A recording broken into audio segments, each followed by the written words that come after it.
Alright, in this video I'm going to show you how to redeem a Roblox gift card or code and what to do after you add the credit to your account. Start by opening your browser and going to roblox.com/redeem.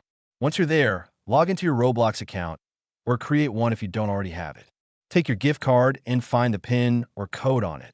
Then carefully type that code into the code box on the page.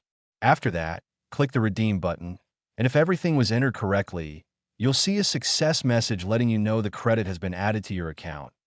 If your code isn't working right away, don't panic. Sometimes letters and numbers can look really similar, especially on gift cards.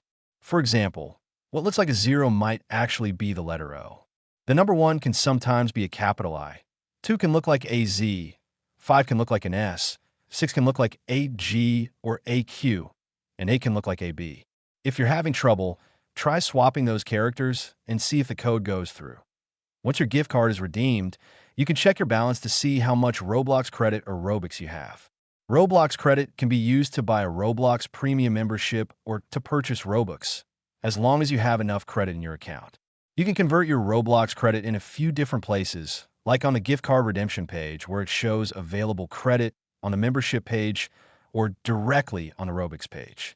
When you choose what you want to buy and click Buy, a confirmation will appear. If you still have some Roblox credit left after the purchase, Roblox may ask if you want to use the rest to buy more Robux.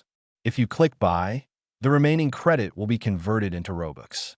If you click Cancel, the credit will stay on your account, so you can use it later whenever you're ready.